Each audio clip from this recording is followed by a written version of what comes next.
All right, here we are back again, AWC TV, Episode 9, Part 2. Referee Brent Lamer. We're going to spend a little bit more time talking about some of the penalizations and out of bounds rules that still some wrestlers don't realize are in place. It took effect, about a year or two ago? Yeah. So what's the story? What's the biggest challenge or biggest issue you see?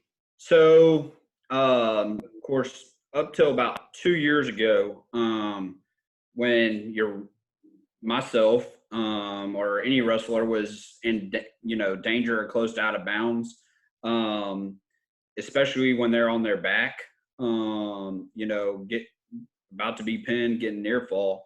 Everybody used to say, get out of bounds, get out of bounds, and you still hear it sometimes. But now they have the rule where as long as two supporting points are in bounds, the wrestler still can be pinned. And they even changed the wordage to where at one point it was, your hip or your buttocks, and I forgot what the other one was, or your knees had to be touching the mat, but that's no longer the case. It's now as long as essentially the knees are not outside of the as long as you have two supporting points inside, doesn't have to be touching the mat, you still can get the near fall and the pin. And I love that rule. It opens up the mat a whole lot more as far as near fall pins go. And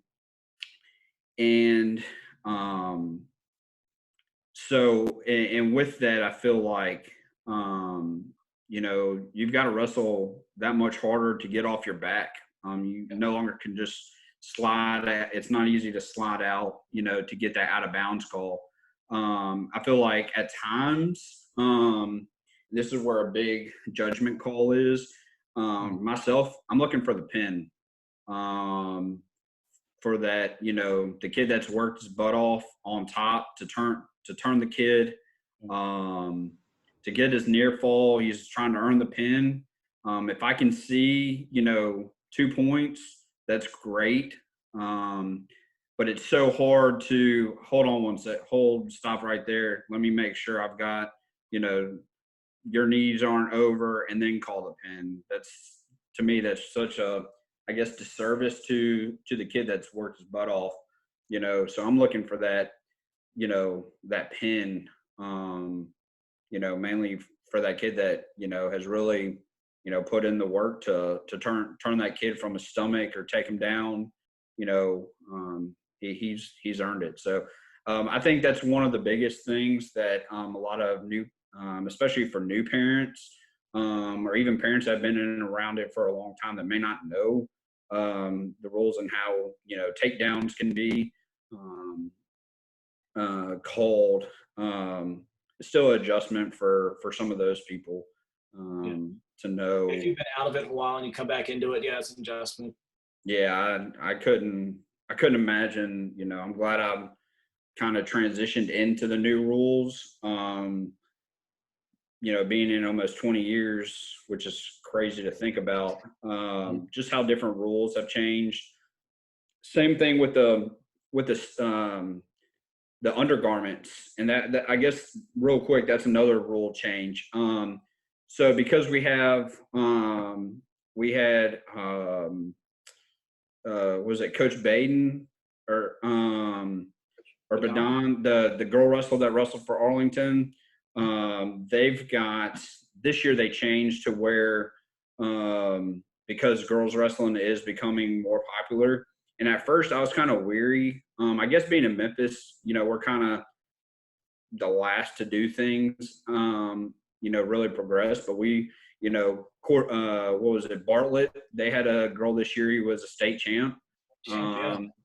And so now I was going to say now that girls youth is really growing and the high school's growing with girls, now girls and guys can, they've got to wear, pretty much full cover, thing just like they would wear. So girls and boys will be able to wear, the same thing and still weigh in at the same time. I know in the past, just because it's more comfortable for everybody that's involved, especially us as, male officials, we have, we, let moms or, female trainer, they do their way in if they have them, because, they're still trying to grow it, at the high school level, especially. So, sometimes Singlet, right? say what? Weighing in singlet straps up. Yeah, and their breasts have to be completely covered now. It used to be where they could just wear like a sports bra or something, even to wrestle, and that's no longer the case, which is good. But we're seeing more and more, girls high school programs, even in Memphis, Collierville, they've got like a whole squad. Yeah. And it's fun to go over there and to call a dual meet, and look over and they got, 10, 12 girls that are, about to, go scrap in the wrestling room while, the boys high school team is having a duel or whatever. So, so that's good, to see, girls wrestling really take off. It'd be nice to, continue to grow like East Tennessee. They got King, I think it's King College or King University, and it's like the top, girls program, right here, so, but those are just a few other things that, I thought kind of needed to, hit on as far as, that judgment call of, hey, he was out, or he was in, or, again, that's a judgment call. Don't, highly recommend not, if you want to, you can, but just know that, you can and should be hit for unsportsmanlike. And it's not us being, the bad guys. That's the rule for the rule, and that's to keep confrontation and things, kind of in place, I guess you would say. Yeah. I mean, it's an easy one to coach too, right? You Yeah. keep wrestling until you hear the whistle. Yeah. So you're out of, doesn't matter, you're out of bounds on the hardwood, doesn't matter. You keep going until you hear that whistle. Yeah, and we see it all the time, not just with youth, but a lot of high school. You got guys that stop, and I'm like, I didn't blow the whistle. Keep going. Like, why? You just gave up a takedown because you stopped. Keep going. If at you, sometimes we blow the whistle, and little Johnny over here can't. He doesn't. Hear, or I've even got selective hearing, so I'll blow the whistle a few times, and sometimes like you got to go pick little Johnny up from little Henry over there, and things like that happen. I mean, it's just, I think that's one thing about that, especially the young youth, can be so fun. I wish I would have started when I was 4 years old, and I think there's a big advantage to that. Yeah. And we've interviewed a bunch of kids so far, and we know from most of them that they can't hear us in the corner. So it's funny because I've watched, I think, all the videos, and the one thing that I think going back to that is, one, you can't really hear the coaches. Sometimes you can, but then moms, like my mom, I love her to death. She was at every match, almost all the tournaments, and can you hear me? No, I can't. And I don't think any wrestler can, can hear mom or dad, screaming, up there in the stands. There's a few, parents that we know, very well that, you can hear them, but for the most part, you don't. That's why you got to rely on, all that training and the sweat, to really, have a game plan going into each match of what you should be doing. Yeah, your coaches can help you, but personally, that's the one thing that I love about the sport of wrestling, and it's one-on-one. We can be best friends, outside of the mat, but as soon as you step in that circle, it's on like Donkey Kong. I'm there to get my hand raised. We can chit chat after if you want to, but I think to to get your hand raised is a great accomplishment. It doesn't, yeah, it's cool if it's a state championship, but a little Arlington tournament or Bartlett or Collierville, a single match, just getting your hand raised and know that, hey, I did everything I could to get my hand raised, is to me a big deal. So that's just kind of how I've always thought about, wrestling. Okay. So you've been around the market for 20 years, you said. What's your observation of how high school and youth has evolved over the years? Man, it's night and day, I'll tell you that. Like I said, Coach Pfeiffer, we had a great middle school team. A lot of guys placed over at Houston. My buddy Brandon Wright, him and I, we traveled. I remember my grandpa, taking us to tournaments at Carbondale. I'll never forget going up to Carbondale and it's snowing and we're in a gym wrestling. But back then, I mean, we had, it was the middle school. We had Houston Middle. We had Wave. We had West Side, which West Side had a middle school program. And I hated wrestling those guys. You talking about big physical guys. And of course, I've never been a small guy, so I sometimes got manhandled. But I think going back to the question, just how many programs we have. I mean, it's unreal to think of, how many young wrestlers we have and the opportunities that they have.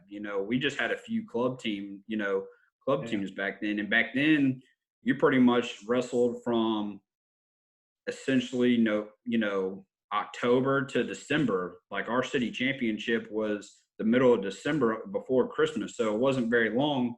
And then I would go over and wrestle with the Wave Club and travel and do stuff with Tom Marable and a bunch of, guys, the Balkies. We used to just go at, kind of wherever, Murfreesboro. I mean, it was kind of a big deal. But just to see the growth of how many kids, are out there now is pretty unbelievable.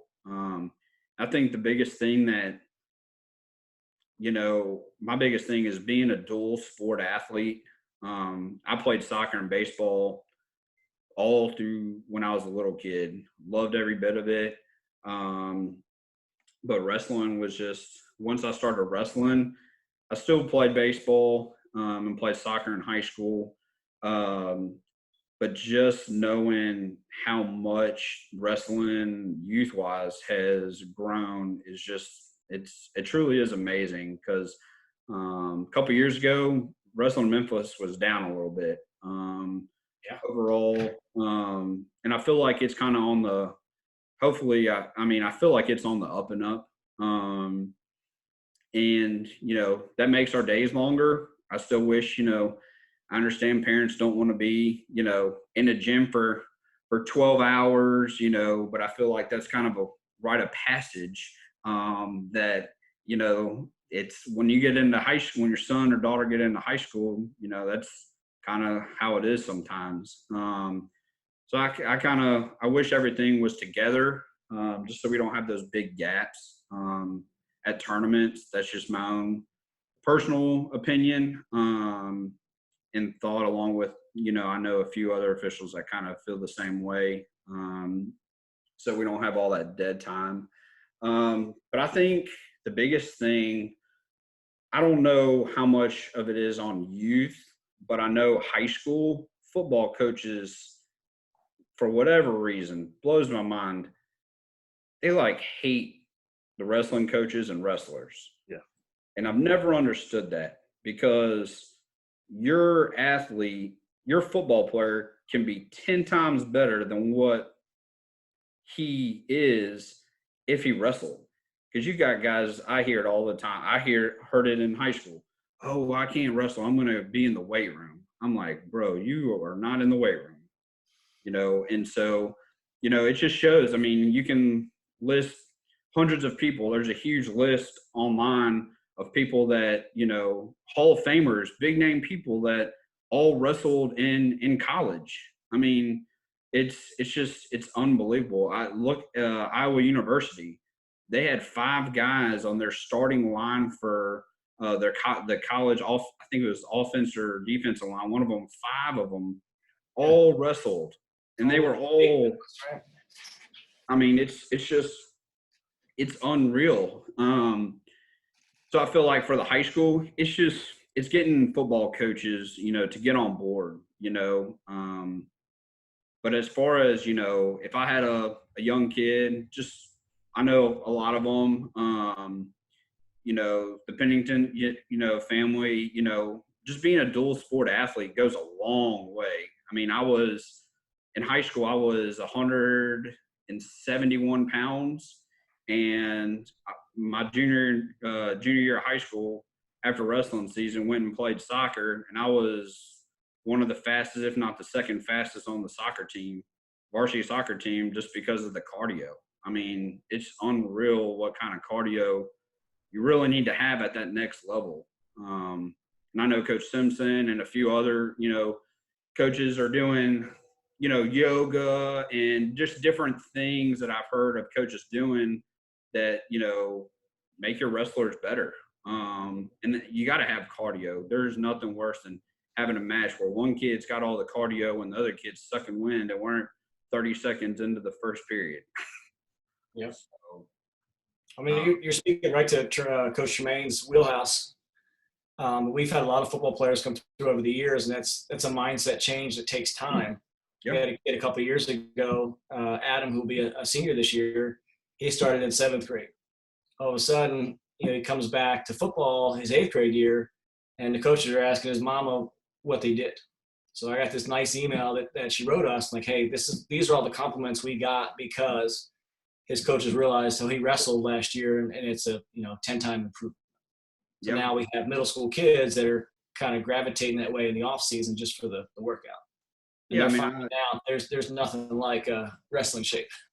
There isn't. I mean, it doesn't matter if you're playing football or you're doing cross country or track or baseball. I know there's a lot of Arlington kids, some elite guys, wave.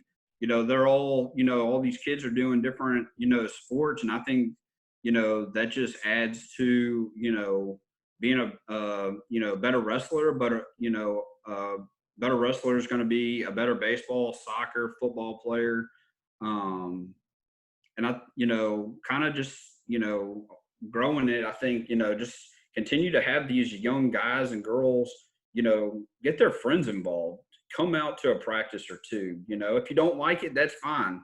I mean, we had, I remember my senior year, we had 10, 15 football players. You know how many lasted? Like 2 or 3, because they couldn't handle the running. I mean, they're like, y'all are crazy. We're in this little bitty room, kind of, what Arlington started out with, sweating. You can't see out the windows because it's all foggy. I mean, it's, these guys are like, you guys are nuts. And I'm like, yeah, we're a special breed of people. That is for sure.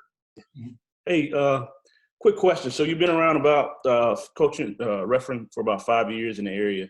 So yep. You've been able to see some of the young kids as they have grown through the different programs.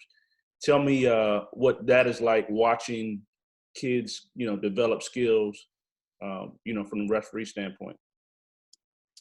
I tell you what, you speaking that kind of gives me chills.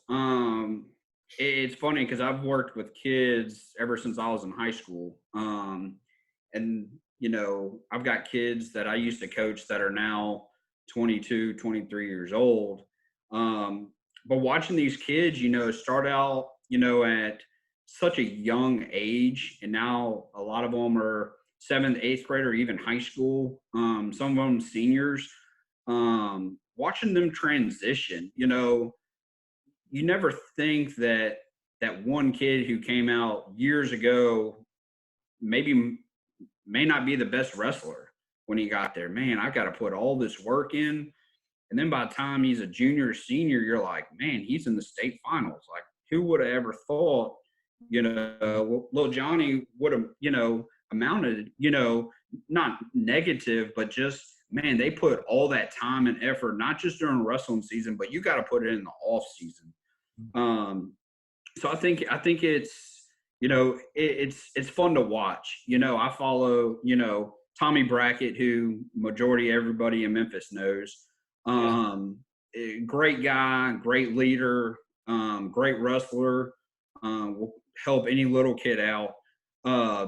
Anytime he's, doing one of these tournaments, I just follow him on Flow in all these tournaments. I think of, it doesn't matter who you are, where you come from. If you put in the time, the effort, you can do anything. It's funny because when I was at Christian Brothers, everybody knows the Marable family, but Mike was the older Marable, and then Nick was a year younger. And at times at wrestling practice, Nick would be my partner. Well, I was really his wrestling dummy. And fun fact about him, he went on to wrestle at Missouri, coach. But I think one of the coolest thing is if you look, he came from Memphis. He was multiple times. He was a 2-time state champ, but he beat Jordan Burroughs, who everybody knows. And I can't remember. I want to say it was Turkey. It was some foreign country over there. But he beat Jordan Burroughs out of everything. I think he stopped his 71st win or something like that. But it doesn't matter where you come from with wrestling. It's all about how much effort you're willing to put into the sport. And that's not just 2 hours at practice and go home and do whatever. It's taking that extra initiative. I remember running the Clark Tower. That's miserable. Let me tell you that real quick. I wouldn't wish that on my worst enemy, but to be the best, you got to train like the best. And that's where, but going back, seeing these kids grow up, and mature as from, little boys and girls to, growing up, and now they're in high school and doing great things and placing at national tournaments or, winning state, getting in the finals. I mean, how cool is it that you got 2 kids, you got Andrew and Reed, both from Memphis, both used to be wrestling partners in the finals. And I'll never forget, it's probably the coolest moment was, for me, was officiating their region match in the region championship. And it was, it was just cool to see 2 guys like that are both amazing young men do great things, for themselves, for Memphis to represent the 901, but just, coming and growing up, as little youngsters wrestling and then being in the finals. I mean, that's finals and then state finals. Yeah. I mean, that's Andrew had a great run both years. I mean, Reed had, it's just, you look back and you're like, man, these kids they're special, and it's just fun to watch as an official. And not just as official, but, hopefully, a friend to some, friend to some parents, it's fun. You never know who you're gonna, interact with, but these kids are, but it all goes back to great coaching. And not just coaches being coaches, but coaches being mentors and people that, they can look up to, these young men and women can look up to. And, hopefully, I know you guys will still be there for them later on when they're much older. I'm losing hair because, like I said, some of the kids I used to coach are now, 21, and I'm like, man, this should not be happening right now. Yeah. A lot of good kids have come to the area. Yeah. Jermaine, do you have any other questions about? So, what was one of your worst experiences as a referee, and probably one of your best?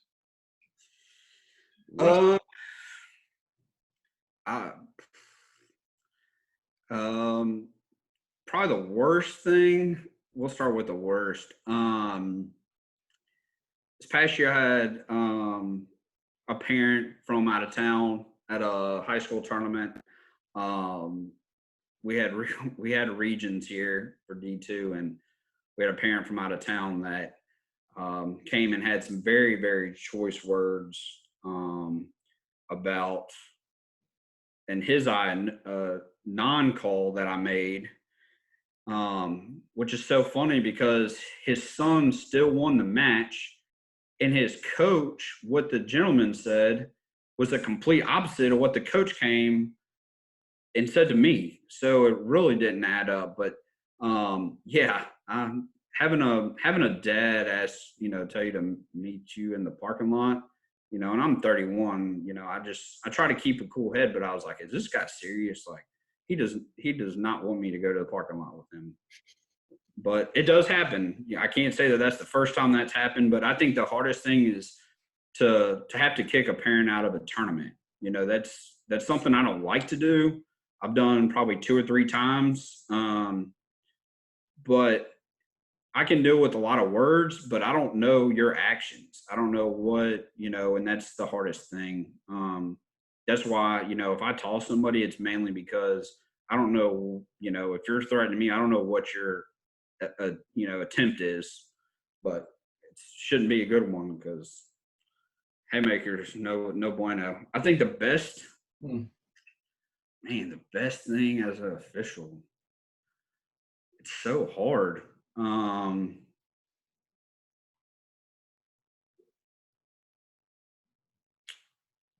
don't know. This past year, I was finally able to.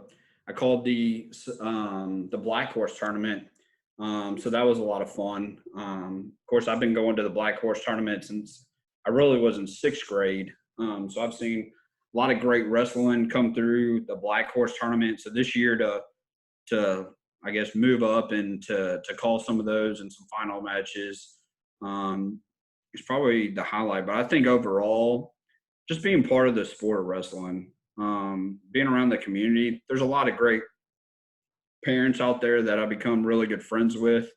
And I like to, think that, if you saw me on the street, hopefully you wouldn't think too, negative of me, and I know that's not the case with everything, but, I officiate because I love all sports. I'm a sports addict. One day, hopefully I'll have a wife and kids and I won't do it as much, so while I'm, single and can have and enjoy the time that I can with it, that's probably, the best thing is just being able to be involved with sports. Okay. Cool. So, so I'm gonna ask you about sand wrestling. So I reached out to you kind of out of the blue, said, "Hey, we want to do this sand wrestling thing." What's your first reaction to that? In a way, I was kind of like, is he serious? But then I saw it, on Flow, and I think that's kind of where the sand wrestling thing kind of, piqued interest. But the first thing I was like, man, where are we going to find sand? Like, we're in Memphis. Like, we don't have beaches here. The only sand place I know is over here by Toby Field, and that's got, probably kitty litter in it. I don't even know. But no, I think the sand thing is cool. I think you put on a great show. The kids loved it. I mean, who doesn't want to go and throw your teammates? It was a perfect day outside. They got to throw their teammates, around in the sand. And it seemed like everybody enjoyed it. Parents seemed to enjoy it. We know the kids, they enjoyed it. Even the grown adults that, I know you had fun wrestling with.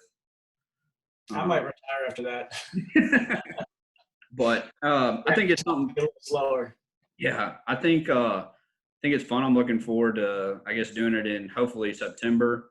But yeah, anything to, fun, intriguing, hopefully to get, other coaches and clubs involved, to really build, I guess you would say, the 901 brand of wrestling as a whole. I see at times there's, some diversity, for whatever reason, but, I wish that we could just put it aside and just realize, it's pretty much West Tennessee versus everybody. And it's been that way for a long time. Well, it is that way when you're out of the area.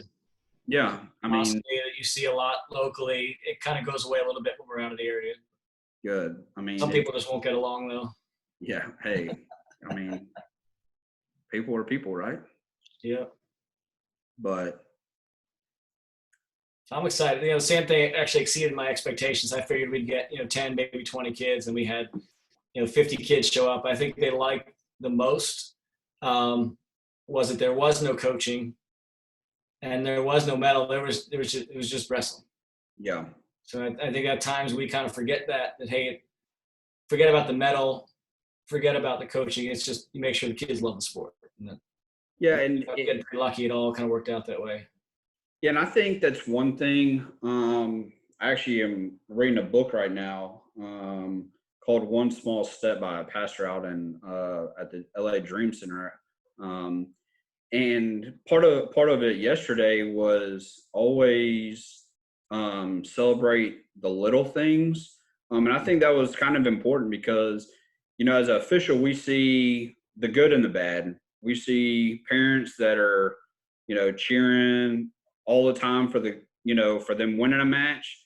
And then we also see, I'm going to say the butt chewing, from the coaches or the parents for them losing matches. I feel like, it's our job, no matter the wins or losses. Yeah, we all want to win, but we all know it's not going to happen all the time.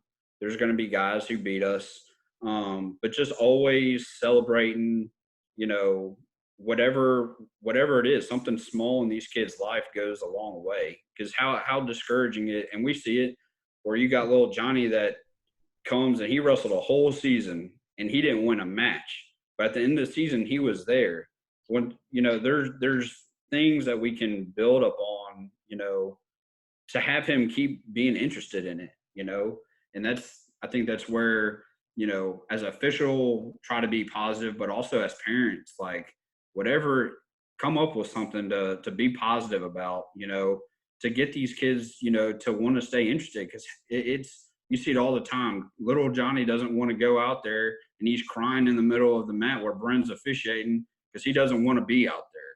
And I'm like, I don't know what you want me to do. Like, it's, don't terrorize them too much, because then they'll never want to wrestle. Come back, yep. Retention's a big deal. Yeah, it's, if they don't want to wrestle that day, don't push them. I mean, it's not the end of the world. I mean, this isn't a life or death, situation or sport. But yeah, I just think that, just celebrating all these kids. I know Coach Jermaine and you both have, great young kids. It's fun to watch them, grow, into dominating little kids. They're now grown, pretty much grown men. But it's fun to,